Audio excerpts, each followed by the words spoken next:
மக்களுக்கு நல்லது பண்றதுக்கு அரசியலுக்கு வாங்கடா, கொள்ளை அடிக்கிறது கொலை பண்றதுக்கு மாடா அரசியலுக்கு. சூரியனை வந்து இவங்களோட சிம்பிளாக எடுத்து வச்சுக்கிட்டு ஏதோ ஒரிஜினல் சூரியனே இவங்க தான்ற மாதிரியும், சூரியனை பார்த்தா நாய் குலைச்சா நமக்குன்னா, சூரியனை பார்த்தா நாய் குலைச்சா நமக்குன்னான்னு ஊரெல்லாம் பேசிட்டு இருக்காங்க. நாய் யாரை பார்த்தா குலைக்கும்? திருட்டு பயில பார்த்தா குலைக்கும். கரெக்டா? ஆமாம். அப்போ கரெக்டாக தானே குலைக்குது. விட்டு கொடுத்ததுனாலே வந்து மிகப்பெரிய மேதாவிகளாக இன்றைக்கி தமிழ்நாட்டில் அறியப்படக்கூடிய நபர்களாக இருக்கிறாங்க. எந்த அளவுக்குனாக்கா சிபிஐ அலுவலகத்தில் உட்காந்து விஜய் அவர்களிடம் என்ன கேள்வி கேட்டார்ன்றதை அங்கே கேட்டுக்கிட்டு இருக்கும்போதே விஜய் என்ன பதில் சொன்னான்னு இங்கே உட்காந்து சொல்லிட்டு இருந்தான். விஜய் அவர்கள்கிட்ட இப்போ என்ன கேள்வி கேட்கப்பட்டிருக்குது அப்படின்னு பார்த்தீங்க அப்படின்னா, அடிச்சு விட வேண்டியதான். என்ன நான் கூட விடுவேன். இப்போ 2 கேள்வி நான் சொல்லவா? அப்போ சிபிஐ என்ன கேட்டார் விஜய்கிட்ட? நான் சொல்லுவேன் ஒரு 2 கேள்வி. அவ்வளோதானே. உண்மையாக இருக்கணுமா என்ன அதெல்லாம்? இல்லை, இப்போ எப்படி நீங்கள் பறிக்க போகிறது எல்லாமே வந்துட்டு அதிமுக ஓட்டை தான். அதிமுக ஓட்டு நாம் தமிழர் கட்சி 8% இருக்கிறவங்க 3% போயிடுவாங்களாமா. அவங்க வந்து ஒரு 30 சீட்டோ இன்னொரு 40 சீட்டோ வாங்கிடுவாங்க. அதுக்கு தான் காரணமாக நீங்கள் இருப்பீங்களே தவிர ஆட்சியில் அமைக்க முடியாது. திமுக ஓட்டுக்கு உங்களுக்கு சம்மந்தமே கிடையாது. அது வேற ஓட் பேங்க், இது வேற ஓட் பேங்க். இந்த தியரிக்கு திரு ராவுத்தர் இப்ராஹிம் அவர்களின் பதில். இது யார் சொன்ன சார் தியரி? எல்லாருமே சொல்கிறாங்களே. எல்லாருமே. நீங்கள் சொன்னீங்களா? நடுநிலையாளர்கள். நீங்கள் சொன்னீங்களா? நான் என்னைய மாதிரி நடுநிலையாளர்கள். இல்லை அதான் பாலா, நீங்கள் சொல்கிறீங்களா? கோயிலுக்கு எதுக்கு சார் அவர் போறாரு? ஜோசப் விஜய்க்கு என்ன சார் வேலை? அது சொல்லுங்க சார். திருச்செந்தூர்ல முருகன் கோயில். இல்லை, அவங்க அப்பா ஹிந்து, ஒரு ஆள் கிறிஸ்டினாக இருக்காங்க, ஒரு ஆள் வந்து ஹிந்துவாக இருக்கிறாங்க. 2 மதத்தையும் ஏற்றுக்கொள்கிறாரு. சாதி மதங்களுக்கு அப்பாற்பட்டு ஒரு தலைவன் வந்து எப்படி இளைஞர்களை அரசியல் படுத்தினாரோ அதே போல் வந்து எல்லா மதமும் நமக்கான மதம்னு சொல்லி அந்த ஒரு தலைவன் செய்யும் பொழுது மக்களோடு ஒரு இணக்கமான ஒரு நல்ல வேணான்றேன். வேற எங்கே போகலாம்? திருவாரூர் போகலாமா? இந்த ஆத்தங்கரை ஓரமாக நடந்த விஷயம்லாம். உதயநிதி தானும் கிறிஸ்டின், தன் மனைவியும் கிறிஸ்டின்னு சொன்னார்ல. ஆமாம். அப்போ நீ ஏன் கோயிலுக்கு போன? அம்மா வந்து வீட்டில் சாமி கும்பிட்றாங்க. அம்மாவின் ஆசைக்காக சென்றேன். அம்மா இல்லை, அவங்க அம்மா. எந்த அம்மா? அவங்க அம்மாங்க. வீட்டில் அம்மா வந்து அவங்க வீட்டில் அம்மா சாமி கும்பிடுவாங்க. சரி, கும்பிட்டு போட்டோம். நீ எது கோயிலுக்கு போன? ஒய்ஃப் ஃபோர்ஸ் பண்ணுறாங்க. என்னங்க கோவிலுக்கே வர மாட்டேங்கிறீங்க, என்னது இது? அவங்க சர்ச்சுக்குள்ள கூப்பிடுவாங்க, நீ ஏன் கோயிலுக்கு போன? கிருத்திகா உண்மையை சொல்லணும்னு நீ கேட்குறீங்களா? நீ ஆமாம், கேமரா ஆனில் இருக்கே, எப்படி பரவாயில்ல சொல்லுங்க. ஏன் நீ ஏன் கோயிலுக்கு போன? எலெக்ஷன்லாம் வரும், இந்துக்கள்லாம் ஓட்டு போடணும். Stalin is more dangerous than கலைஞர்னு பார்த்துங்க. 4ஆம் தேதி பார்ப்பீங்க. More dangerous. இங்கே 4ஆம் தேதி எங்கே இருப்பார்? மோர் டேஞ்சரஸ் எங்கே இருப்பார்? அவர் சிஎம்மாக வந்து தலைமை செயலகத்தில் என்ன சொல்லும் போது சிரிப்பு ஒரு ஓரமாக போகுது. தலைமைச் செயலகத்துலேருந்து புகைப்படம் எடுத்தாங்கல்ல, அப்போவே ஒரு வீடியோ பார்த்து சொன்ன ஞாபகம் இருக்கா? கடைசியாக மூஞ்ச பார்த்துலாம் பார்த்துக்கான்ட்டான். டேய், எந்த வார்த்தை எதுக்குடா சொல்கிறேன்? நீங்கள் பேசுனது எவ்வளோ போராக இருந்துச்சு தெரியுமா? கரெக்ட். மக்கள் நலன்றீங்க, ஏதோ என்னென்னமோ சொல்கிறீங்க, ஹெல்த் ஹசார்டுன்றீங்க, உணவில் ஏதோ இல்லை, என்னென்னமோ சொல்கிறீங்க. போர் அடிக்குது இதெல்லாம். திமுகன்னு சொல்லுங்கள். இன்ட்ரெஸ்டிங்காக இருக்குது.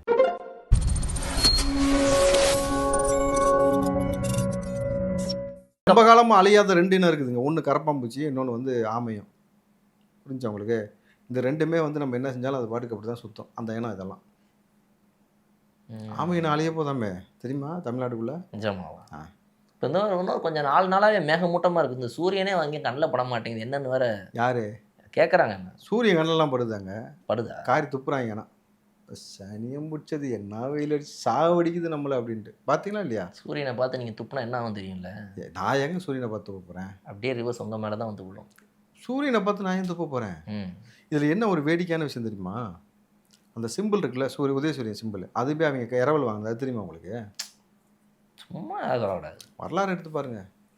சொந்தமாக அவன் வந்து பண்ண சிம்பிளே கிடையாது. அதையும் கடன் தான் வாங்கினான். இவனுக்கு என்ன பண்ணிக்கிட்டாங்கன்னா விவரமா சூரியனை வந்து இவங்களோட சிம்பிளாக எடுத்து வச்சுக்கிட்டு ஏதோ ஒரிஜினல் சூரியனே இவங்க தான்ற மாதிரியும், சூரியனை பார்த்தா நாய் குலைச்சா நமக்குன்னா, சூரியனை பார்த்தா நாய் குலைச்சா நமக்குன்னான்னு ஊரெல்லாம் பேசிகிட்டு இருக்காங்க.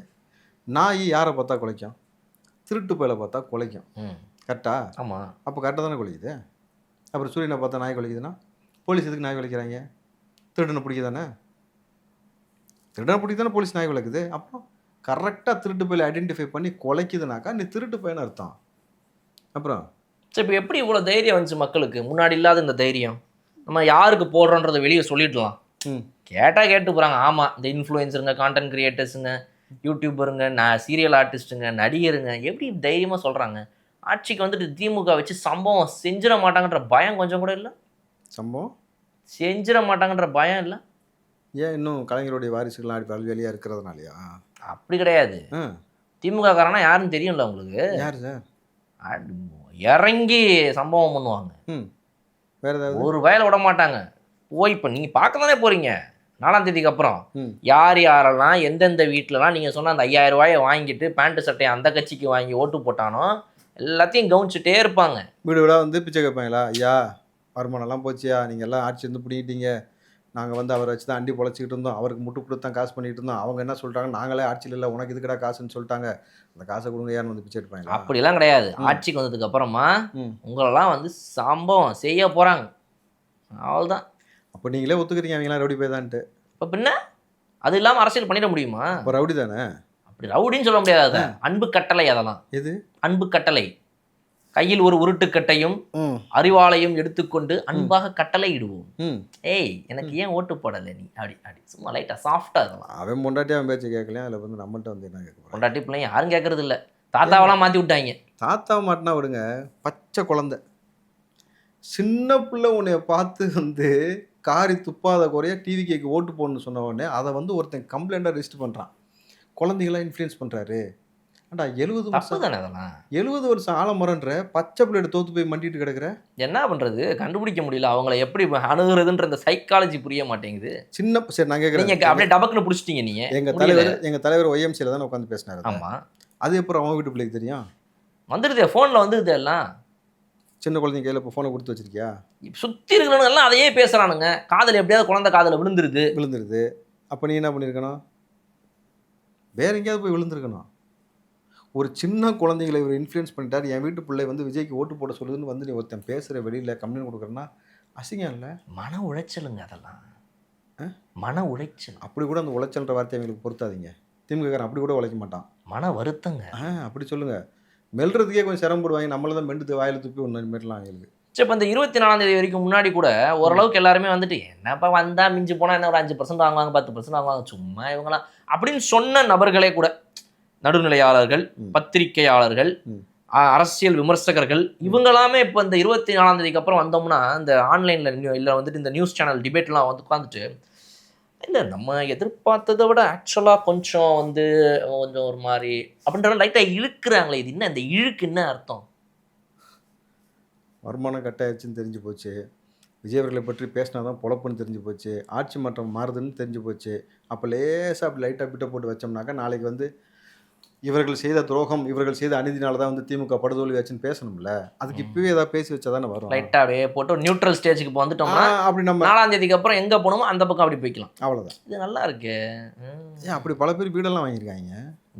நிஜமா அரசாங்க நிதி வீடு ஒதுக்கும்ல, அந்த மாதிரி ஜேர்னலிஸ்ட்டுக்கெலாம் வீடு ஒதுக்கும்ல, அந்த மாதிரி கோட்டாலாம் நிறைய பேர் வீடு வாங்கியிருக்காங்க. நிறைய பேர் வந்து இன்னும் சொல்ல போனாக்கா முட்டு கொடுத்ததுனாலே வந்து மிகப்பெரிய மேதாவிகளாக இன்றைக்கி தமிழ்நாட்டில் அறியப்படக்கூடிய நபர்லாம் இருக்கிறாங்க. எந்த அளவுக்குனாக்கா சிபிஐ அலுவலகத்தில் உட்காந்து விஜய் அவர்களிடம் என்ன கேள்வி கேட்டார்ன்றத அங்கே கேட்டுக்கிட்டு இருக்கும்போதே விஜய் என்ன பதில் சொன்னான்னு இங்கே உட்காந்து சொல்லிட்டு இருந்தான். விஜய் அவர்கள்கிட்ட இப்போ என்ன கேள்வி கேட்கப்பட்டிருக்குது அப்படின்னு பார்த்தீங்க அப்படின்னா அடிச்சு விட வேண்டியதான். என்ன நான் கூட விடுவேன். இப்போ 2 கேள்வி நான் சொல்லவா? இப்போ சிபிஐ என்ன கேட்டார் விஜய்கிட்ட, நான் சொல்லுவேன் ஒரு 2 கேள்வி, அவ்வளோதானே. உண்மையாக இருக்கணுமா என்ன? அதெல்லாம் அதுதான் சொல்கிறேன். இவ்வளவு மெத்தப்படுத்த மேதாவிகள் இதுக்கு முன்னாடி தமிழகம் சந்திச்சது இல்லை. அப்போது ஒட்டுமொத்தமாக விஜய் அவர்கள் வந்த பிறகு தான் ஒரிஜினலாகவே எவன்லாம் தற்கூரி பைய, எவன்லாம் தருதலை பைய, எவன்லாம் காசுக்காக பேசுகிறான், எவன்லாம் ரவுடிசம் பண்ணுறான், எவன்லாம் வந்து அநியாயம் பண்ணிக்கிட்டு இருக்கிறான்றது ஃபுல்லாக எக்ஸ்போஸ் ஆகிட்டானுங்க. இப்போ என்ன பண்ண முடியும் இவங்களால? ஒன்றும் பண்ண முடியாது. அவ்வளோதான். இனிமேல் 4ஆம் தேதிக்கு வெயிட் பண்ண வேண்டியதான். அதுக்கு மேலே அதுக்கப்புறம் என்ன நடக்குங்கிறத பொட்டியை சாத்திக்கிட்டு ஒழுக்கமாக இருக்கணும். அதை விட்டுட்டு நான் வந்து நான் முன்னாள் ரவுடி இன்னாள் ரவுடின்னு நினச்சிக்கேன். இல்லை இப்போ எப்படி நீங்கள் இப்போ பறிக்க போகிறது எல்லாமே வந்துட்டு அதிமுக ஓட்டை தான். அதிமுக ஓட்டு நாம் தமிழர் கட்சி 8% இருக்கிறவங்க 3% பேர் வாங்கலாமா. அவங்க வந்து ஒரு 30 சீட்டோ இன்னும் ஒரு 40 சீட்டோ வாங்கிடுவாங்க. அதுக்கு தான் காரணமாக நீங்கள் இருப்பீங்களே தவிர ஆட்சியில் அமைக்க முடியாது. திமுக ஓட்டுக்கு உங்களுக்கு சம்மந்தமே கிடையாது. அது வேற ஓட் பேங்க், இது வேற ஓட் பேங்க். இந்த தியரிக்கு திரு ராவுத்தர் இப்ராஹிம் அவர்களின் பதில். இது யார் சொன்ன சார் தியரி? எல்லாருமே சொல்கிறாங்களே. எல்லாருமே. நீங்கள் சொன்னீங்களா? நடுநிலையாளர்கள். நீங்கள் சொன்னீங்களா? நான் என்னைய மாதிரி நடுநிலையாளர்கள். இல்லை அதான் பாலா, நீங்கள் சொல்கிறீங்களா? என்னைய மாதிரி நடுநிலையாளர்கள் சொல்கிறாங்க. நீங்கள் சொல்லுவீங்களா? என்னைய மாதிரி பத்திரிகையாளர்கள், அரசியல் விமர்சகர்கள். எனக்கு தெரியும் பாலா வந்து நேர்மையாக இல்லை, கொஞ்சம் நமக்கெல்லாம் போட்டு சாப்பிடுவீங்களா? சாப்பிட. சரி, அவங்க வீட்டில் ஸ்டாக் தீர்ந்துருக்கும், நம்ம வாங்கி கொடுத்துடலாம். அவங்க சொல்றது தப்புன்றீங்களா நீங்க? அந்த தியரியே ஒத்துக்கலையா நீங்க? ஏங்க இவனே எல்லாத்துக்கும் தீர்ப்பு எழுதுறாங்க. ம். விஜய் அவர்கள் வந்து எலெக்ஷன் முடிஞ்சோடனே ஃபாரின் போயிடுவாருன்னா அவர் பாட்டு உட்காந்து நிம்மதியாக கோயில் குளமா போய்கிட்டு ஆமா, இருக்காரு. அது என்னது இது? ஒரே தரிசனமா போய்கிட்டு இருக்குது. இந்த பக்கமும் அந்த ஆலயம் இந்த ஆலயம் என்னது இது? அது இந்து கோயிலுக்கு ஜோசப் விஜய் அவர்களுக்கு இந்து கோயில்ல என்ன வேலை? எதுக்கு போறாரு சார் அவரு? எப்படி போலாம் அவரு கேட்கறாங்க. பாக்குறீங்களா இல்லையா எல்லாம்? கோயிலை வெறும் இந்துக்கள் மட்டுமே சேர்ந்து கட்டினாங்களாங்க இதுக்கு முன்னாடி? அப்படிலாம் சொல்ல முடியாது. கட்டுறவங்க யாரா வேணா இருக்கலாம். உள்ள யாரு போகணுன்றது இருக்குல்ல. அந்த சிலையை செய்தவன் யாரா இருக்கிறான்?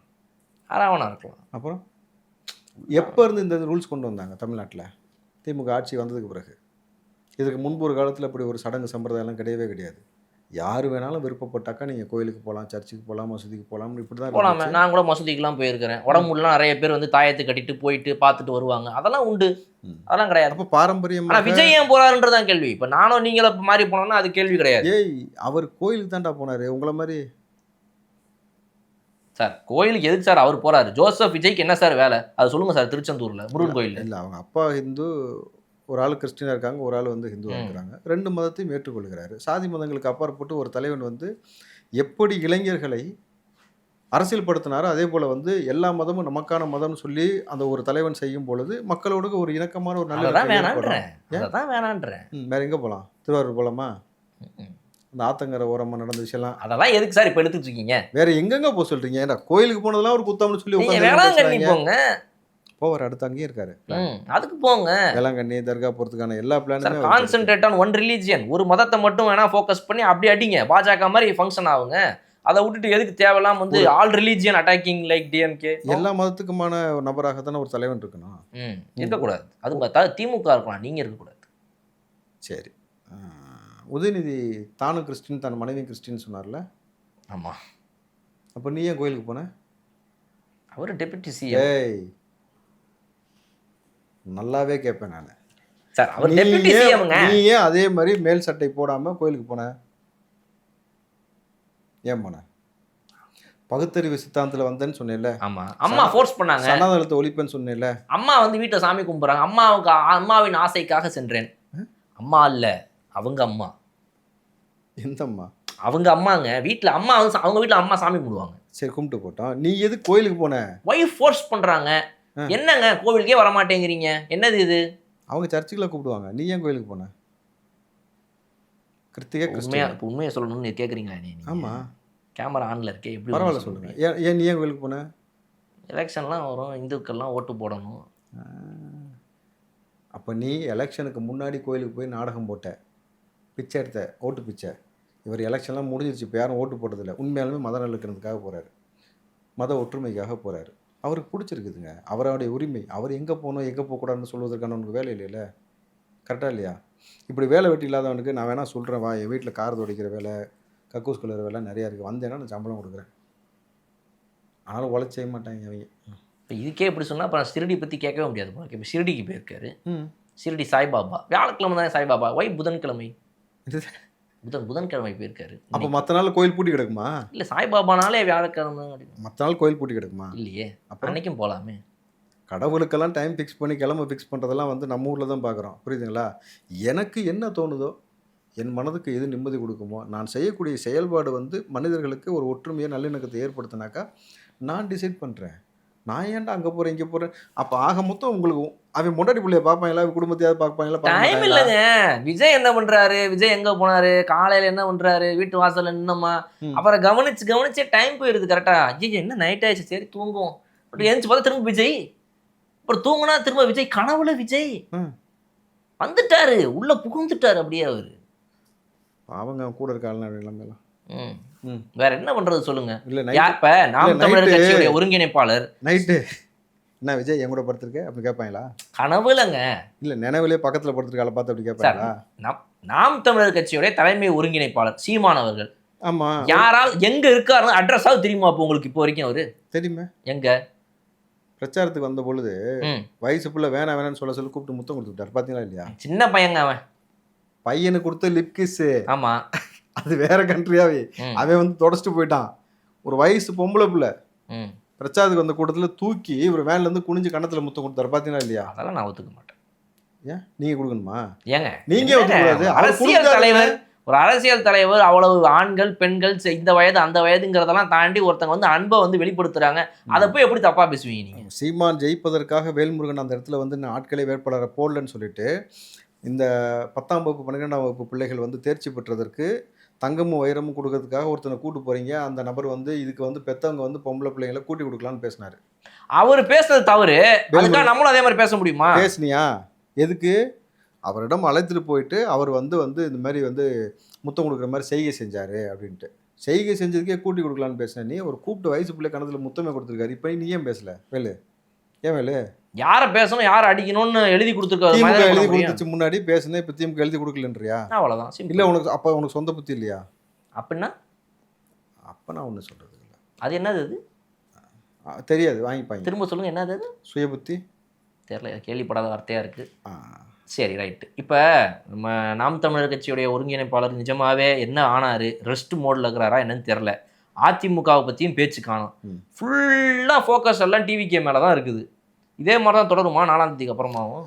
இல்லை, விஜய் அவர்கள் அரசியலுக்கு வந்த பிறகு விஜய் அவர்களுடைய அரசியல் வருகைக்கு முன் வருகைக்கு பண்ணி இப்படி தான் இனி வந்து இந்திய அரசியலமைப்பில் வந்து நீங்கள் எப்படி வந்து சில விஷயத்தெல்லாம் மாற்றவே முடியாது. அதுபோல் வந்து விஜய் அவர்களை தவிர்த்து விட்டு தமிழ்நாட்டு அரசியல் களம் என்பது இனிமேல் நகர போகிறது கிடையாது. 23ஆம் தேதிக்கு அப்புறம் காணாமல் போயிடுவார், அவ்வளோதான். இவர் சினிமாவுக்கு போயிடுவார், ஜனநாயகன், லியோ 2 இதெல்லாம் நடிக்க போயிடுவார், சும்மா காட்சிக்கு வந்தார் அப்படின்னு பேசிட்டு இருந்தாங்க. இவரும் ஆக்டிவாக அங்கேயும் இங்கேயும் சுற்றிட்டு இருக்காரு, இந்த கோயில் அந்த கோயில்ட்டு. அடுத்து நம்ம 234 கேண்டிடேட்ஸையுமே வேறு நேரில் சந்திப்பதற்கான பேச்சுவார்த்தைகள் போகிற மாதிரி செய்திகள் வருது. எஸ், எதுக்கு? இப்போ அதான் போயிட்டாங்க, ஓட்டு கேட்டாங்க, ஓட்டு போட்டாங்க, போட வேண்டியவங்க போட்டாச்சு, முடிஞ்சு போச்சு. எதுக்கு இப்போ 234 பேர் சந்திச்சு என்ன பண்ண போகிறாரு இவர்? அதாவது உன் வீட்டு கல்யாணத்துக்கு வந்தேன், ஏதோ மொய் சாப்பிட்டேன் கிளம்புன்னு சொல்கிற மாதிரி சொல்லக்கூடாதுல்ல. உங்களை இங்கேருந்து திருட்டு பசங்களை திருத்துவதற்காக ஒரு அரசியலுக்குள்ளே வந்துட்டோம்னா பொழுது அதற்கு அடுத்தடுத்த வேலைகளை செய்வதற்கான முனைப்பை காட்டும் பொழுது ஒரு அரசியல் கட்சி தலைவன் சரியாக பாதையில் செல்றதெல்லாம் வந்து ஒரு பிரச்சனையாக சொல்லி பேசுகிற பொழுது இந்த மனநோய்க்கு என்ன மருந்து? கொரோனான்னு ஒரு நோய் திடீர்னு வந்துச்சுல, அது வந்து படிப்படியாக சரியாயிருச்சு. ஆனால் இந்த அரசியல் களத்திற்குள்ள சக மனிதர்கள் சரியான பாதைக்குள்ளே செல்வதை ஏற்றுக்கொள்ள முடியாமல் அதை ஒரு தவறான கண்ணோட்டத்தோடு சித்தரிக்கக்கூடிய இந்த மனநோய்க்கு என்ன மருந்து? ஒரு மருந்தும் கிடையாது. டிவிக்கே வந்து அரசியல் விட்டு போயிட்டா அதுதான் சரியான மருந்து. சமூக கழிவுகள் இதெல்லாம் இல்லை, இந்த பேசக்கூடிய இந்த நபர்கள் எல்லாரும் உச்சபட்சமான சமூக கழிவுகளாக பார்க்குறேன். ஏன்னா எந்த அளவுக்கு உங்களுக்கு வெறுப்பு மனநிலை இருக்கிறத தாண்டி எல்லாருக்குமே பணத்தை வாங்கி கொண்டு பேசுகிறேன்னு ஒரு அஜெண்டாவில் மட்டும்தானே பேசுகிறான்றது ஊருக்கு எல்லாருக்கும் தெரியணும் பொழுது இப்படி ஒரு பிழைப்பு பிழைத்து ஒரு நபரை சரியாக இருக்கக்கூடிய நபரை பற்றி தவறாக அவதூறு பேசி அது மூலம் ஒரு வருமானம் எடுத்து அந்த காசில் பொண்டாட்டி பிள்ளைக்கு சோறு வாங்கி கொடுத்து அதை அவங்க சாப்பிட்டு வளர்றாங்கன்னு நினைக்கும் பொழுது ஒரு காய் துப்பணும் போல இருக்குது. இல்லை, அவங்களுக்கே ஒரு அருவருப்பு இருக்குமா இருக்காதா? இருக்காது, இருக்கும், காட்டிக்க மாட்டாங்க. ஆனால் காசு வேணும்ல. ஏங்க ஒருத்தெல்லாம் வந்து சம்மந்தம் இல்லாமல் விசில தூக்கி குப்பையில் போடுற மாதிரி ஒரு எடுக்கிறான் ஒரு வீடியோ, அவன் பெத்த பிள்ளைங்கள வச்சே போடுற மாதிரி பண்ணி போடுறான். கேட்டால் வருது இல்லை, அமௌண்ட் வருது இல்லை, ஜேர்னலிஸ்ட்ன்றான். அமௌண்ட் வருது இல்லை, அமௌண்ட் இப்படி ஒரு பொழைக்கிறல்ல, நாளைக்கு அந்த பிள்ளைகள் வளர்ந்து வந்து அப்பே வந்து உழைச்சி பொழைக்கல, இப்படி கேவலமாக செஞ்சு தான் பொழைச்சான்னு நினைக்கும் போது இதுக்கும் கலைஞர் தான் காரணமா? ஐடி கம்பெனியில் சம்பாதிக்கிறவங்களாம் அதான் கலைஞர் காரணம், அப்படி இப்படி கேவலமாக பேசி சுற்றுறதுக்கும் கலைஞர் தான் காரணமா? அதுவும் அரசியல், இதுவும் அரசியல். இல்லை, இது ஒரு படி மேலே போய் ஸ்டாலின் காரணம்னு வாங்க. சொன்னாங்கல்ல, ஸ்டாலின் இஸ் மோர் டேஞ்சரஸ் தான் கலைஞர்னு. பார்த்துங்க, 4ஆம் தேதி பார்ப்பீங்க. More dangerous. இங்கே 4ஆம் தேதி எங்கே இருப்பார்? மோர் டேஞ்சரஸ் எங்கே இருப்பார்? அவர் சிஎம்மாக வந்து தலைமை செயலகத்தில் என்ன சொல்லும்போது சிரிப்பு ஒரு ஓரமாக போகுது. தலைமைச் செயலகத்திலிருந்து புகைப்படம் எடுத்தாங்கல்ல, அப்போவே ஒரு வீடியோ பார்த்தேன், சொன்ன ஞாபகம் இருக்கா? கடைசியாக மூஞ்ச பார்த்துலாம் பார்த்துக்கான்ட்டான். டேய் எந்த வார்த்தை எதுக்குடா சொல்கிறேன்? இல்லைண்ணே, திருப்பி எலெக்ஷன் வரதுக்கு முன்னாடி அதுக்கப்புறம் இந்த ஃபோட்டோ வருமா சிஎம்மான்னு தெரியாதுல்லண்ணே அப்படின்ட்டு பதிவுகள் பார்த்தனும் பொழுது பகல் கனவு பலிக்காது அவர்களுக்கு. ரைட். கடைசி கேள்வி. இப்போ வந்துட்டு திமுக வெர்சஸ் டிவிகே அப்படின்னு ஒரு அஜெண்டாவை நீங்கள் செட் பண்ணீங்க. அது எந்த அளவுக்கு ஒர்க் ஆயிருக்கு இந்த எலெக்ஷனுடைய எண்டில் அப்படின்னு நினைக்கிறீங்க? மேக்ஸிமம் இப்போ எப்படி பார்த்தீங்கன்னா களத்தில் 10க்கு 6 நபர்கள் குறைஞ்சபட்சம் சொல்லுவது டிவிகேக்கு ஓட்டு போகிறோம். ஒரு சில இடத்துல வந்து 8, 7 இந்த மாதிரி பர்சன்டேஜ் மாறுது. பட் மினிமமாக பார்த்தா 6க்கு குறையல. ஸோ களம் நம்ம எப்படி டிசைட் பண்ணோமோ அது போல தான் வந்திருக்கு 10க்கு 6. ஆனால் அன்எக்ஸ்பெக்டடாக நான் பார்த்த விஷயங்கள், பிஜேபி ஏடிஎம்கே சேனல்ஸில் ஒர்க் பண்ணக்கூடிய நபர்கள், அந்த ஜேர்னலிஸ்ட் இருக்காங்கல்ல, நான் அவங்கள்ட்ட பேசிய பொழுது அவர்கள் சொன்ன வார்த்தை டிவிகேக்கு தான் ஓட்டு போட்டேன்.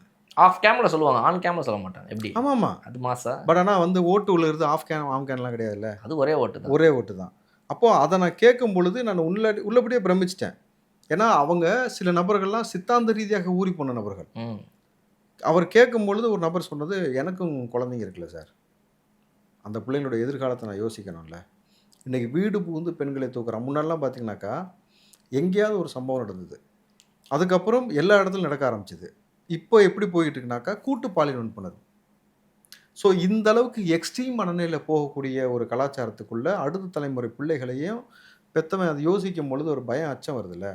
ஸோ அது ஒரு விஷயம் மேஜராக நம்ம பார்க்கும் பொழுது, அப்போ அடுத்த தலைமுறை பிள்ளைகளை இன்றைக்கு இப்படி சீரழிக்கக்கூடிய நபர்களை எதிர்த்து கேள்வி கேட்க திறனற்ற, உடல் ரீதியாக வலிமையற்ற ஒரு சமூகத்தை உருவாக்கி வச்சுருக்காங்க இந்த ஆட்சியில். அவன் குடிச்சு போதையாகி அவனால் வந்து ஒரு 25 கிலோ மூட்டையை தூக்க முடியலங்க. முன்னெல்லாம் 75 கிலோ அரிசி மூட்டை வரும். இன்றைக்கி அந்த 75 கிலோ அரிசி மூட்டை எத்தனை பேருக்கு தெரியும்? அதை அழகாக தூக்கி போட்டோம், கொண்டு போய் அரைச்சோம், ரைஸ் மில்லில் போனோம், கொண்டு வந்தோம், தவிடு தனியாக உம்பி தனியாக கொண்டு வந்தோம், வேலை செஞ்சோம், மரத்தை வெட்டினோம். உடல் ரீதியாக அந்தளவுக்கு இருந்தால் உழைப்பு இருந்தது. இன்றைக்கி வந்து கண்ட பவுடர் தின்ட்டு ஜிம்மில் போய் எக்ஸசைஸ் செஞ்சுட்டு கிடக்கிறானுங்க. அது குறிப்பிட்ட நபர்கள் செய்கிறானுங்க, திடீர்னு செத்து போயிடறாங்கன்னு செய்தி வருது. அப்போது 2 விதமான ஒரு போதைக்குள்ளே உங்களை தள்ளுறாங்க. எப்படின்னாக்கா, ஒரு பக்கம் விளம்பரம், இதை சாப்பிட்டாக்கா இது நீங்கள் இப்படி ஆயிடலாம். ஆனால் இதே சமூகத்தில் இதை சாப்பிடுவதால் ஏற்படக்கூடிய பிரச்சனை இருக்கிறத ஒரு அரசாங்கம் தான் தீர்வு பண்ணணும். நீங்கள் கோக்கு, பெப்சி போன்ற விஷயங்களை நம்ம எடுத்துக்கொள்றதுனால நமக்கு என்ன பயன் இருக்குது? ஜங்க் ஃபுட்ஸ்னால என்ன பயன் இருக்குது? மக்களை வந்து அறிவு சார்ந்து அறம் சார்ந்து தள்ளாமல் போனதுடைய விளைவு, ஒரு காலத்தில் சக்கரை வியாதி வந்த நபர்களை நீங்கள் 80க்கு முன்னாடி இருக்கக்கூடிய நபர்களோட பேசி பாருங்கள், உங்களுக்கு தெரியும். சக்கரை நோயை வந்து பணக்கார வியாதின்னு சொல்லுவாங்க. வசதி படைத்த நபர்கள், அரிசி உணவு சாப்பிடக்கூடிய நபர்களுக்கு மட்டுமே வந்த நோய் இன்றைக்கு காமனாக எல்லாத்துக்கும் வந்து குழந்தைங்க வரைக்கும் வருது, கருவில் இருக்க பிள்ளைங்களுக்கும் வருதுன்னும் பொழுது, அப்போது நம்ம எடுத்துக்கொள்ளக்கூடிய உணவு எந்த அளவுக்கு விஷமாக மாறியிருக்கு. ஒரு சமூகத்தை ஒரு ஆட்சியாளன் எப்படி வழி நடத்தணும்னாக்கா, தன் பிள்ளைகளுக்கு எப்படி பார்க்கணுமோ அதுபோல தான் ஒரு ஆட்சியாளன் பார்க்கணும். இன்றைக்கி அப்படி பார்க்கக்கூடிய நிலைமை இருக்கா அந்த அரசியலில்? எதை வேணாலும் சாப்பிடு, என்ன வேணாலும் செய், எவ்வளோ வேணால் குடி, எங்கே வேணால் போ, எந்த பிள்ளை மேலே கை வச்சுக்கோ, இருக்கக்கூடிய விவசாய நிலத்தெல்லாம் பிடிக்கிட்டு நான் சிப்காட்டுக்கும் ஏர்போர்ட்டுக்கும் கையகப்படுத்துவேன், மலையை உடச்சிக்கோ, மண்ணை எடுத்துக்கோ, இப்படி முழுக்க பணத்தை சுரண்டி தின்று ஒவ்வொரு தலைமுறையும் அழிக்கக்கூடிய வேலையை பார்த்து வச்சிட்டாங்கன்னா அடுத்த தலைமுறைக்கு எது மிஞ்சம்? இன்றைக்கி நம்ம நோய் மட்டும் தான் மிஞ்சிருக்கு. இன்றைக்கி நல்லா யோசிச்சு பாருங்கள், ப்ராக்டிக்கலாக சொல்கிறேன். ஒரு காலத்தில் 16 பிள்ளைகள் பெற்றுக்கிட்டு இருந்தாங்க, கரெக்டுங்களா? அதுக்கப்புறமேட்டு படிப்படியாக மாறி அரசாங்கம் எப்படி விளம்பரம் பண்ணிச்சு, நாம் இருவர் நமக்கு இருவர், அதுக்கு பிறகு நாம் இருவர் நமக்கு ஒருவர். இன்றைக்கி தெருவுக்கு 10 ஃபெர்டிலிட்டி சென்டர் இருக்குது. எவ்வளவுக்கு எவ்வளோ ஹோட்டல்ஸ் இருக்கோ அவ்வளோக்கு எவ்வளோ ஹாஸ்பிட்டல், கிளினிக் இருக்கா, ஃபெர்டிலிட்டி சென்டர் இருக்கா? நம்ம கண்ணுக்கு முன்னாடி இந்த ட்ரமாட்டிக் சேஞ்ச் பார்க்குறோமா? ஒரு காலத்தில் எப்படி இருந்த சமூகம் எப்படி மாறி இருக்குது. இன்றைக்கி ஒரு பிள்ளை பெற்றுக்கொள்வதற்கு வழி இல்லாமல் லட்சக்கணக்கில் சம்பாதிக்கிறவன் போய் ஹாஸ்பிட்டல் வாசலில் நிற்கிறானாக்கா அவன் ஸ்ட்ரெஸ் ஃபேக்டர்ன்றான். உண்மையாலுமே ஸ்ட்ரெஸ்ன்றது ஒரு ஃபேக்டர் கிடையாது. மன அழுத்தம்னு ஒரு காரணம் வந்து அது வந்து இவங்க உற்பத்தி பண்ணிக்கிட்டது. மன அழுத்தம்ன்றது என்ன?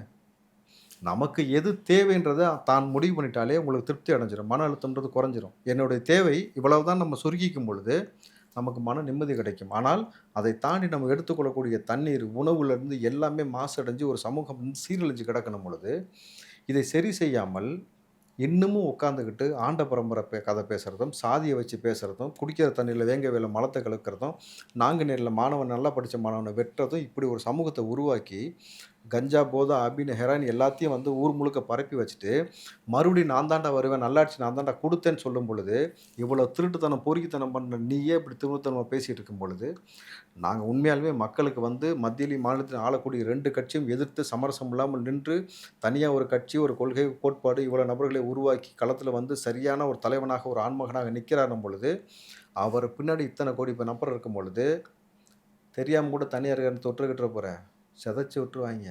நீங்கள் பழைய திமுக, பழைய அதிமுக, அந்த ரவுடிசம் இதெல்லாம் இன்றைக்கி இருக்கக்கூடிய இந்த பசங்கள்கிட்ட ஈடுபடாது. ஏனென்றால் உளப்பூர்வமாக ஒருத்தரை வந்து தலைவராகவும் அண்ணனாகவும் உறவாகவும் பார்க்கக்கூடிய இந்த சமூகம் ஒரு பெரிய மாறுதலை ஏற்படுத்தியிருக்கு இன்றைக்கி.